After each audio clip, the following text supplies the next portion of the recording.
Radhe Radhe my YouTube family and Ram Ram ji सबका and welcome back to my channel girlish reaction. हम लेकर आए new reaction video. Khesari Lal Yadav sir का stage शो आया है। उनका जो लास्ट सॉन्ग नया नया आया था वो मैंने सेम डे बनाया था, सेम डे डाला था और सेम डे उन्होंने ब्लॉक कर दिया था। गाने में ऐसा कुछ नहीं था, ना ही कोई गलत था या उसमें कुछ ऐसा इतना सेंसेशन था या ज़्यादा रोमांटिक था। सॉन्ग नॉर्मल था, अच्छा था, मैंने देखा था और वो अपलोड नहीं हुआ। और मुझे उसके बहुत कम मतलब खासकर जितने भी नए गाने आते हैं उनके लिए हमें बहुत रिएक्शन के लिए कमेंट्स आते हैं कि आपने नया गाना नहीं बनाया। पर उसके पीछे भी रीज़न होता है कि हम बनाते हैं, एडिट करते हैं। बनाने में इतना टाइम नहीं लगता जितना एडिट में टाइम जाता है। एडिट में टाइम जाने के बाद अगर वो नहीं अपलोड होता ना, सबसे ज़्यादा डिसअपॉइंट वहाँ होते हैं हम, क्योंकि हमें लगता है कि हमारी मेहनत बेकार हो गई। लेकिन हम ये प्रॉब्लम झेल चुके हैं और तो इस वजह से हम दोबारा दिक्कत नहीं चाहते। कि कई गाने ऐसे होते हैं जो आगे से ही जिस चैनल के होते हैं वो चैनल नहीं डलवाना चाहता है या कुछ होता है, अपना अपना होता है, लेकिन वो नहीं डला। तो अभी मैंने और आज मैंने देखा कि उनका कोई न्यू सॉन्ग भी नहीं आया। मैं देख रही थी, मैंने सोचा ज़मानत का ऑफिशियल ट्रेलर आया, क्योंकि मैंने उसको देखा था तो मुझे लगा वो भी फ़ैन मेड था। यार कितने सारे फ़ैन मेड बना लेते हैं जो इतने सारे अलग अलग प्लेटफॉर्म पे चल रहे हैं। और ऐसा लगता है जैसे आ ही गया। कलम चबा गईनी खेसारी लाल सर का नया जो स्टेज शो है अभी यही चल रहा है सबसे ज़्यादा। तो मैंने सोचा कि मुझे बहुत मेरे खासकर स्पेशल गर्लिश रिएक्शन चैनल पे बहुत डिमांड आती है स्टेज शो की, क्योंकि बड़ा मज़ा आता है स्टेज शो में। मैं भी बहुत इन्जॉय करती हूँ और मुझे अच्छा भी लगता है और आप लोगों को भी बहुत पसंद आते हैं। तो चलो देखते हैं और अपना रिएक्शन देते हैं। इसमें क्या आग लगाई खेसारी सर ने, कुछ तो बवाल किया होगा। ए जी use me I am totally confuse में कातना ले पढ़ल बाड़ू। चौथा तो ओकरा बाद काहे न गइलू? गर्मी के छुट्टी हो गई, ओकरा बाद फिर बारिश आ गई, अब ओकरा बाद जाड़ा के छुट्टी हो गई, फिर ओकरा बाद फिर फगुन आ गई, फिर ओकरा बाद रे इतना छुट्टी मरनी नु कि पढ़े के आदत छूट गई।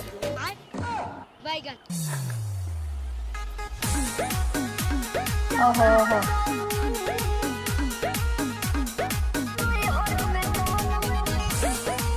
ओहो हो, मतलब खेसारी सर ना पूरे एफर्ट्स लगाते हैं स्टेज शो में भी कि अच्छे से अच्छा हो। अरे तहरा पढ़ाई के नइखे कोनो जोड़ हो, बोलेलू त इंग्लिश के तूर देलू गोड़ हो। मैं तो बताई मैं नहीं हूँ आई फाई। अरे तहरा पढ़ाई के नइखे कोनो जोड़ हो, बोलेलू त इंग्लिश के तूर देलू गोड़ हो। का चाहता नहीं जी ऐसन भाषा से हम पगला गईनी। सुनी बेच कापे किताब भुजा खा गईनी। राजा नहीं हर में राजा नहीं हर में गोलम चापा गईनी। राजा नहीं हर में गोलम चापा गईनी। अच्छा एगो बात बताओ, तहरा संडे मंडे याद बा? हाँ जी। तो सुनाओ तो। Sunday, good, Monday, very good, कंडे, लवंडे ठंडे ठंडे। संतोष पागल बुझले बाड़ू, मारम बलहु। से खा गई।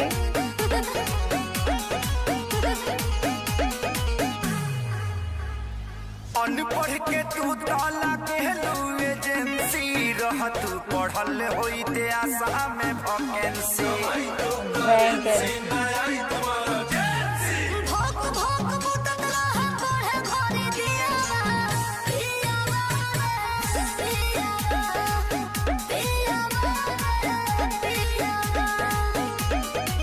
तो गलती भइल तो से शादी करके का कोइनी ई का कोइनी। बेच कापे किताब भुजा खा गईनी। राजा नहीं हर में राजा नहीं हर में गोलम चापा गईनी। राजा नहीं हर में गोलम चापा गईनी। बाप रे बाप, लागत है कि अब हम डिप्रेशन में चल जाए।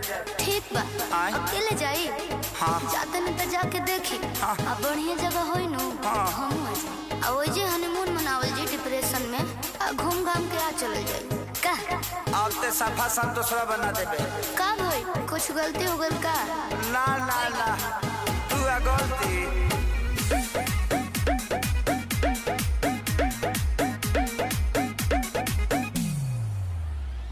चढ़ली जवानी तहर पूरा बझोल हो, खत्म इतिहास पूरा गोल बाबू गोल हो।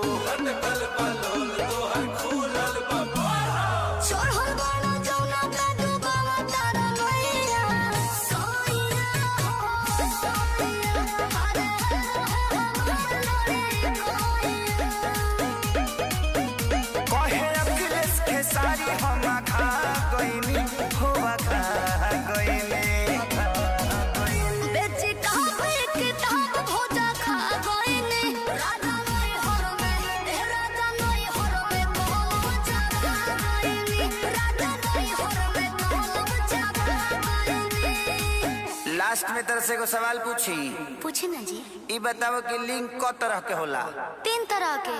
कौन कौन स्त्रीलिंग, यस पुल्लिंग, बिल्कुल यस अडरलिंग। डार्लिंग। अब बुझा गल दुर्गेश नहीं बना देवे ते हमके पूछी पूछी। अच्छा था। मैंने बोला ना स्टेज शो में ज़्यादा मतलब गाने में तो मुझे मज़ा आता ही है, स्टेज शो में भी बहुत मज़ा आता है और मुझे तो बहुत अच्छा लगा। और मतलब मैंने अभी तक जितने भी स्टेज शो बनाए ना सारे बहुत लाजवाब बहुत अच्छे गए हैं। क्यों? क्योंकि सब बहुत ज़्यादा पसंद किए जाते हैं और मैं खासकर ज़्यादा इसलिए बनाती हूँ। और मैंने एक चीज़ नोट करी है कि सारे सर्किल में जितने भी अभी तक स्टेज शो बनाए सब में बवाल डांस, मतलब बवाल, हर एक पूरा प्रॉपर गाना होता है। ऐसा नहीं कि थोड़ा थोड़ा गाना लिया, नाचे, बातें करी, बोलते भी बट पूरा एक गाना कंटिन्यू चलता है और कंटिन्यू डांस होता है। सोचो कि और स्टेज शो में तो ऐसा होता है कि कंटिन्यू गाने चलते रहते हैं, बजते रहते हैं और वो आते रहते हैं, डांस करते रहते हैं। और एल्बम में तो ये होता है ना कि डांस सिखाया ना, ख़त्म किया, गाना फिनिश हो, उसके बाद नेक्स्ट शूटिंग होती है।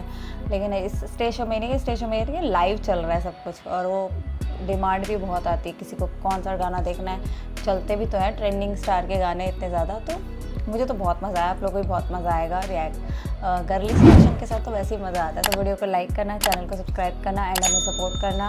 एंड अनसब्सक्राइब फैंस प्लीज़ हमारे चैनल को सब्सक्राइब करना। @गर्ली सेक्शन इंस्टाग्राम ID है, जाके फॉलो कीजिए जो नहीं किया है और ऐसे ही हमें सपोर्ट कीजिएगा। Thank you so much.